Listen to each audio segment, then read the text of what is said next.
Nalibang si Charis sa paglalaro ng tong its hanggang sa magabi. Pag-uwi niya sa mansyon, sinalubong siya ni Leo.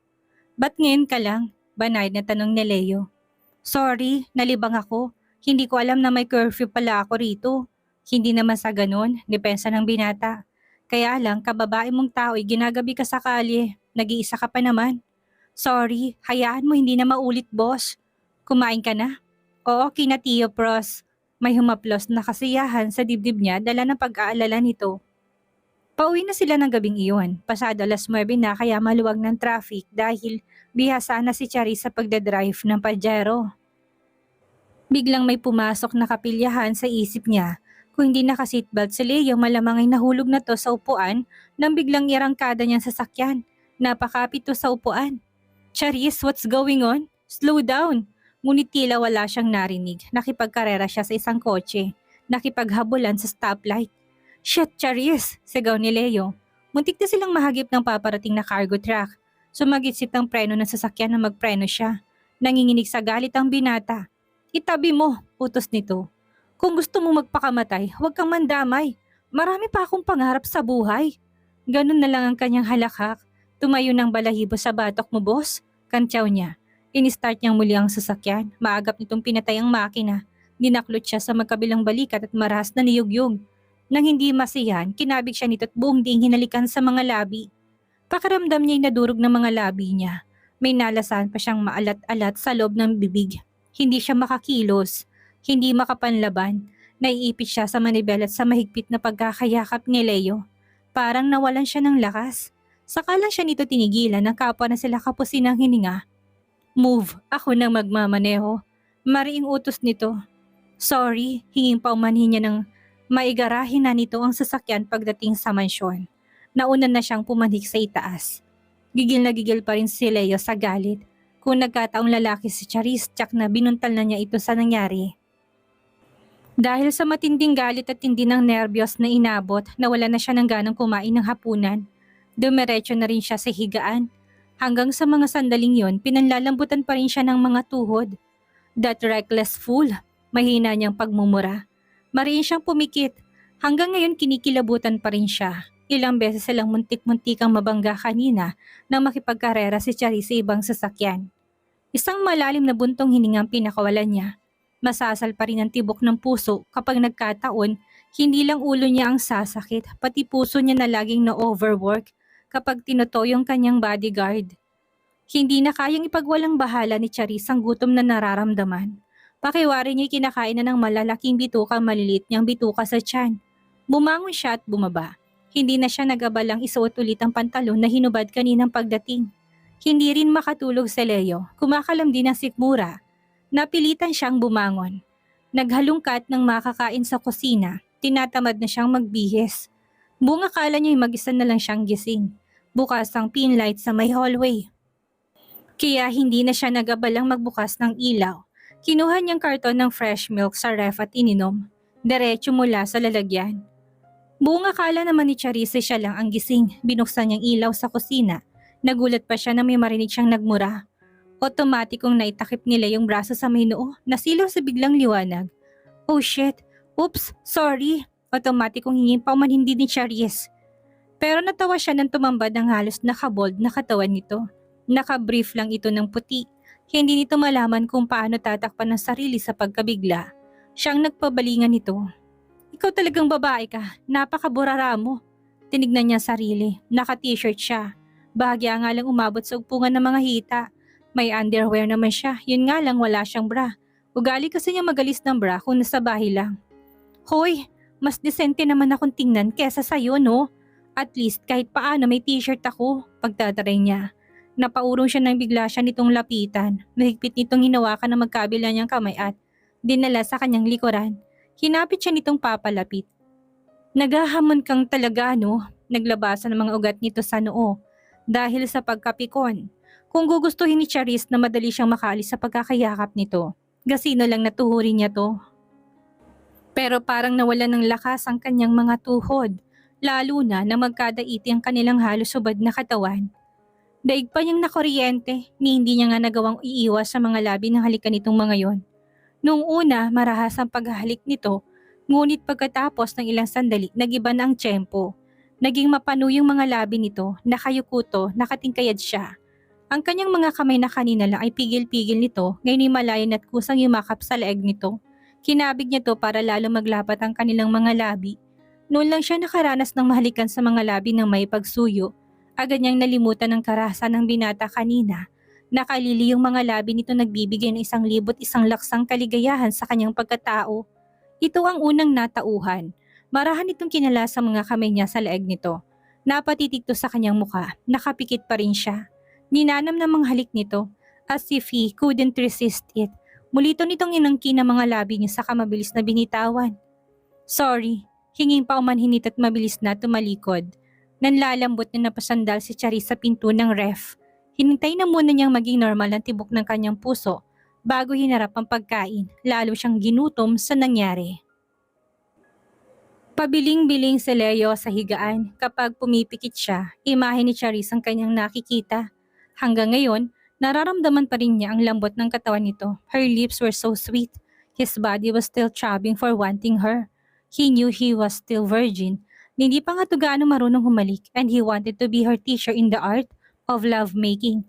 He knew she would be an up pupil. She would be willing and always ready to discover new things. Bumangon siya at tinungong pinto, palabas na siya nang biglang matigilan. Kung papakailaman niyang dalaga, baka mapasubo siya. Hindi dahil ayaw niya ito. He was attracted to her but she was not his type. Ayaw niya sa babaeng katulad nito, scattered brain. Brusko kung kumilos at walang kitating nakahihinan. Sa katawan. Tinungo niya ang banyo. Kahit gabing-gabi na naligo siya para mawalang init na nararamdaman. Kailangan paglabanan niya ang atraksyon sa babae. For her sake, and yes, he had to. Para siyang nakalutang sa alapaap. Sinalat ni Charis ang mga labi, bahagyatong namamaga. Napangiti siya, ganun palang halik. Kinikilig na niyakap niya ang unan at pumikit. Gusto niyang mapanaginipan si Leo. Kapwa tinanghali ng gising ang dalawa, halos sabay pang lumabas ng kwarto. Magaan ang katawan ni Charis. Lagi may nakasilay ng ngiti sa mga labi. Kabaliktaran ni Leo na halatang hindi gaano nakatulog. Iritadong mukha nito nang batiin niya ito sa may hagdan. Good morning, boss. Mukhang masamang gising mo ah. Panunuksong bati niya. Tila ibig nitong kutusan siya pero nakatingin sa kanila ang mga magulang nito mula sa sala. Parang baliwala sa kanyang nangyari sa kanila kagabi. Nilinis ni Charis ang service car nila ni Leo. Lumapit ang binata at ininspeksyon kung anong posibleng naging damage sa sasakyan ang ginawa niya kagabi. Wala naman.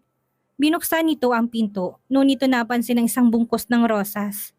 Ano to? Tanong nito sa kanya, iwinigay-way ang bulaklak sa harap niya.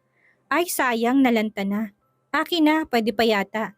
Ilalagay ko na lang sa vase, nakangiting sabi niya. Ano? Aanhin mo pa yan ha? Itapon mo na lang. Huwag, iipit ko na lang sa libro. Pahiram nga ng librong makapal. Daig mo pa ngayon lang nakatanggap ng bulaklak. Inis na pakli nito. Talagang ngayon lang na may naglakas loob na magbigay sa akin ng bulaklak. Halos himatayin pa nga si Pando nang ibigayan kagabi. Binuntutan niya yon ng isang pilyang halakak, natawa na rin si Leo. Kilala niya si Pando. Family driver yun na madalas niyang nakakasabay sa parking lot. Sa bagay, may itsura naman ng lalaki, kaya lang kung yun ang nakatuloy ni Charis, tsak na kawawa lang to sa babae. May pagkapilyang kanyang alalay, sigurado na siya doon. Bali wala ritong nangyari sa kanila kagabi kung hindi siya natauhan tsak na may nangyari sa kanilang dalawa. Napapabuntong hininga siya. Hindi niya pa rin ganap na maintindihan si Charis. Daig pa nitong isang confused na teenager na hindi malaman kung saan ikakategorya ang sarili. Inis na inis si Araceli. 1 linggo na siyang hindi man lang tinatawagan ni Leo. Hindi na siya makatatagal. Tinawagan niyang nobyo. Honey, I'm sorry. Please, bati na tayo. Malambing niyang sabi. Ikaw lang kasi, napakaselosa. Kahit sino na lang pinagseselosan mo. May tampo pa rin ang nobyo. Promise, I won't do it again. Han, please. Pangako yan ha. Paniniguro nito. Oo, cross my heart. Natawa na to. Okay, I love you. Buong tamis na sabi niya. I love you too. Malambing na rin ito. Dinner tayo sa labas mamaya. Sige, I'll wait for you at the boutique. Masaya na siya. May boutique siya sa Shangri-La Plaza. Walang makakapigil sa kasiglahan ni Charis. Nang hapong iyon, habang naghahanda siya para sa pagpasok ni Leo, nagpaganda siya ng gusto. Pinili niyang damit niyang may pinakamatingkad na kulay at ang maong na fit sa kanya. She tucked her fuchsia shirt in. Medyo hinigpitan pa niya na konti ang belt para lalong ma-emphasize ang liit ng kanyang bewang at ang bilog ng kanyang balakang. Hahayaan sana niyang nakalugay ang hanggang balikat na buhok, ngunit masyado na siyang halatain. Tinalian niya yun muli ng rubber band. Nagpulbos pa siya at nagpahid ng konting lipstick na nakita sa drawer ng dresser. Pero pinunasan ni kagad niya ng tissue. Lumakad siya ng natural na lakad sa harap ng salamin. Pagkuway muling lumakad, medyo hininhinan ng konti ang kanyang hakbang. Nag-practice siya ng 3 beses. Napahagikik siya. Nasiwa siya sa kanyang ginagawa. Daig ko pang baliw nito, ang natatawang sabi niya sa sarili. Maaga si Leo kapag Sabado, hanggang alas 7 lang ng gabi ang pasok nito. Nagtaka siya dahil may dala itong damit. Iniwan sa loob ng sasakyan. Bago sila umalis ng parking lot, nagbihis na muna to. Sa Shangri-La Plaza tayo, sabi nito sa kanya. Agad naman siyang tumalima. Mukhang may date ka, boss, ha? Umalingaso ka sa bango. Biro niya. Tila kinukurot ng pinong-pinong kanyang dibdib. Ayaw niya lamang magpahalata. Oo, may dinner date kami ni Lee. Kasual namang sagot nito.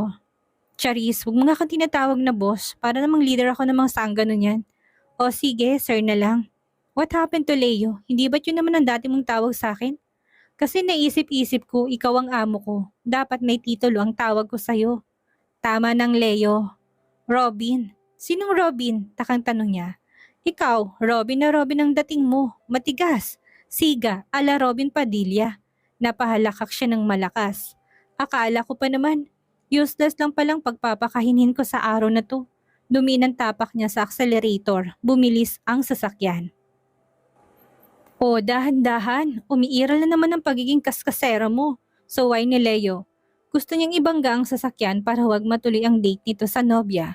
Ngunit kapag ginawa niya yun ay baka siyang unang mamatay. Medyo binagalan niya ang konti ang takbo. Pagdating niya sa parking lot, inabutan siya ni Leo na 200. Kumain ka na muna, manood ng sine, bumalik ka after 3 hours. By then, tapos na ang plea na panonoorin namin. Sinundan niya ito ng tingin. Gusto niya magbalik sa loob ng sasakyan at bumunghalit ng iyak. Ngunit maagap niya napigilan ang sarili. Praktikal siya. Alam naman niyang nag-iilusyon lang siya na magugustuhan din siya ng binatang amo. Sino nga ba siya kung ikukumpara sa nobya nito? Niwala siya sa kalingkingan ni Lee. Huminga siya ng malalim matapos matiyak na nakalakang pinto ng sasakyan. Nakapamulsang pumasok siya sa loob ng shopping mall. Doon niya palilipasin ng oras. Hindi siya nagugutom, nag-window shopping na lang siya. Nakakita siya ng mga sale na damit. Naganyak siyang pumili, may nagustuhan siyang 2 blouse. Lakas loob na binili. Tigta 300, ubos ang allowance niya para sa linggong iyon. Pero hindi bale, ngayon lang naman siya gumasta ng ganoon kamahal sa isang damit lang. Magtitiis na lang muna siyang magtipid sa mga susunod na araw. Dati-rati kasi nagkakasya na siya sa mga t-shirt na tig 65 na nabibili sa Ilaya. Ayaw niyang matukso pang bumili, nagbalik na siya sa sasakyan. Hindi nanood ng play si Leo at Lee tulad na napagkasunduan sa telepono.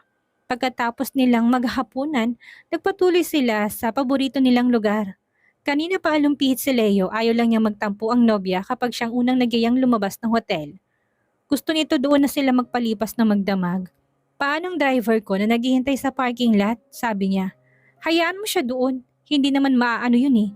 Honey, hindi pwede. Maalarma si mama kapag hindi ako umuwi ngayong magdamag. Gusto mo bang maging laman ng dyaryo bukas ng umaga? Kilala mo naman si mama. Hay nako, yan naman kasing nanay mo. Laging overprotective sa'yo. Reklamo nito. Panayang tingin ni Charis sa relo, nakatulog na siya sa paghihintay, wala pa rin ang amo. Mag-4 na oras na. Nang sa wakas dumating ng mga to, magkalingkis pang mga kamay at kapwa may ngiti sa mga labi. Hindi mahirap hulaan kung saan galing ang mga ito. Parang tinarakan ng kutsilyo ang kanyang puso. Nakagat niya ang loob ng bibig. Sorry, nalibang kami, sabi ni Leo. Kinibit lang niyang mga balikat. Isang matalim na tingin naman ang pinukol ni Lee sa nobyo. Sa Corinthian tayo, sabi ng binata, walang kibong pinandar niya ang sasakyan. Hindi siya tumitingin sa rearview mirror. Ayaw niya makitang dalawa sa nakikainggit na ayos. Napahanga si Charis sa laki ng bahay ni Lee. Mas malaki pa sa bahay ni Leo. Niyaya ni Lee ang nobyong pumaba muna't magkape. Napasulyap to sa kanya na panay ng hikab. Tumanggi na itong tumuloy pa sa loob. It's too late already. Nakakahiya naman sa parents mo. Walang pangiming naghalikan ng mga to, matagal, maalab, kahit nakamata si Charis at ang mga gwardya. Mabilis niyang pinarangkadang sasakyan pagsakay na pagkasakay ni Leo. Wala silang kibuan hanggang sa marating nila ang bahay. Kain na muna tayo, nagugutom ako. Yaya nito. Paraan lang nito yun para humingi ng paumanhin sa kanya. Wala pa rin kibong naghain siya. Naupo na ito. Nagsimula na itong sumubo. Halika na. Busog pa ako. Kung wala ka nang ipag-uutos, mauna na ako. Antok na ako, matabang niya sabi. Sige, ako nang bahala dito, sabi nito, tumalikod na siya. Ngit-ngit na ngit-ngit si Charis, hindi malang napansin ni Leong pagpapaganda niya. Paano nga'y bulag? Silaw na silaw sa ganda ng putlaing inchik na yon. Palibasay magkalahi, bagay nga mga yon, mga taong dilaw. Kung hindi lang siguro nagpakasunog sa araw sa Leo, tsak na dilaw din. Putlain ding tulad ng nobya nitong Tupperware. Halatang-halatang mabigat ang dugo sa kanya ng Lina yon. Tila nandidirito at napipilitan lang na makipagkamay sa kanya nang ipakilala siya dito ni Leo. Halatang ito ang gigil na gigil kay Leo. Bakit nga kanina? Halos kumandong na ito sa nobyo sa backseat. Napasuntok siya sa unan. Inis na inis din si Lee. Hindi lang siya makapagpahalata kay Leo kanina. Ngayon ay nabistahan niyang mabuti ang bodyguard ng Katipan. May itsurang babae kahit tila hindi ito aware sa ganda nito. Likas sa kanyang pagiging selosa. Kahit sabihin pang mas mababa ang kategorya sa kanya ng bodyguard ni Leo, yun ang laging kasama ng nobyo. Araw at gabi. Baka matukso roon ang nobyo, yun ang hindi niya mapapayagan.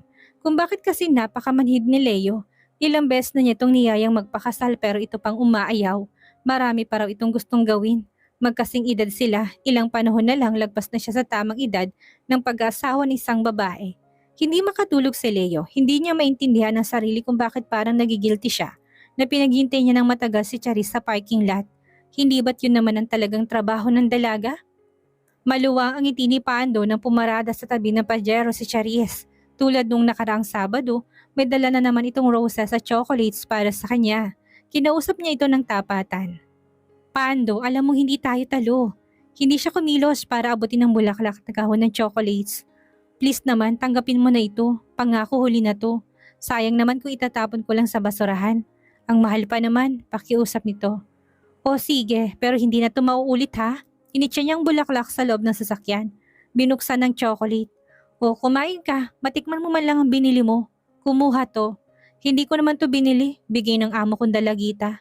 Alam mo mabait yun, nang malaman niyang may bibigyan ako ng roses, binigay isang kahong yan. Ibigay ko rin daw. Bigay rin sa kanya ng isa niyang manliligaw. Takot na takot yung tumaba. Muntik na siyang mabilaukan. Walang hiya ka? Nagtatawang sabi niya.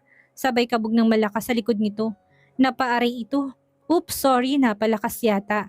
Medyo hinimas pa niyang likod nito. Paano kung may gayuma yun? Di mabuti, maakit ka na sa akin. Sabi nitong pinapungay pang mga mata. Bugok, hindi yun tatalab sa'yo. Doon sa naglagay ng gayumang talab nun. Ganun ba? Saan ba nakakabili ng gayuma? Interesadong tanong nito. May alam ka ba? Ayaw ko nga sabihin, baka sa akin mo gamitin, maging babae akong bigla. Natatawang sagot niya. Ayaw mo nun? Alam mo Charis, maganda ka.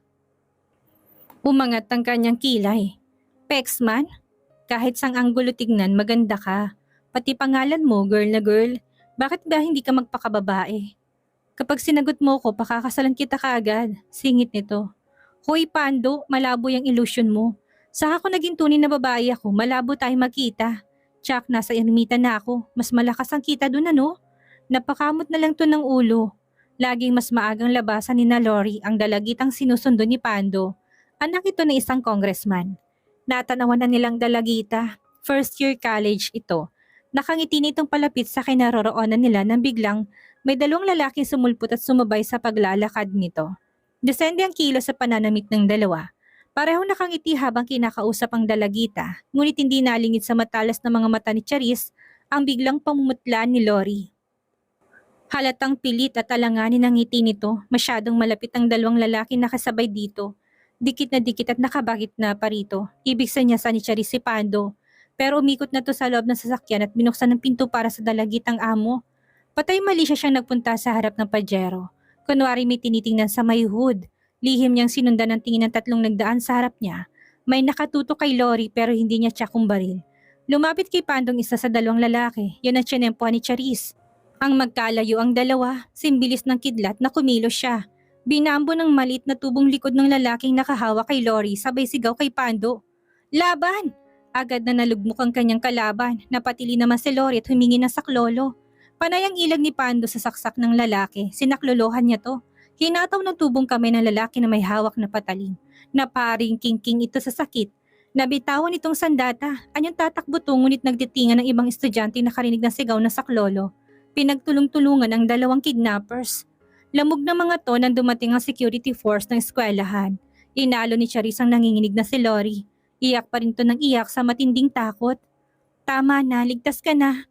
Pinasok na niya to sa loob ng sasakyan, hindi na makaagad nakalis ang mga to. Dumating ang mga pulis, may kasamang taga-media.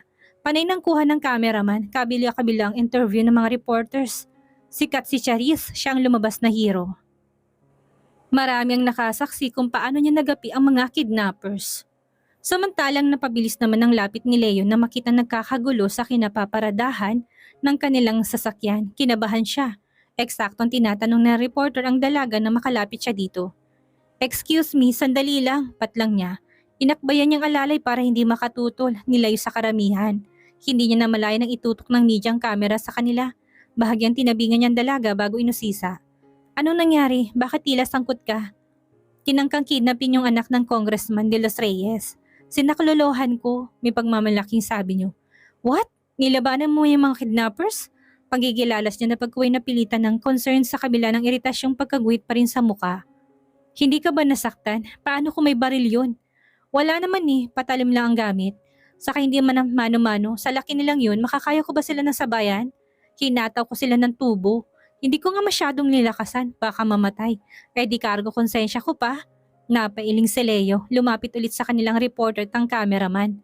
Nakatutok na sa kanilang video kaya hindi na siya makakapalag. Excuse me sir, pwede ho ba naming ma-interview si ma'am? Pasintabi ng reporter na pabuntong hininga siya. Alright, napipilitan niyang sang-ayon. Bahagyang lumayo siya. Ano ho ba ninyo si sir ma'am? Tanong ng reporter. Bago pa nakasagot si Charis ay maagap nang sumagot si Leo.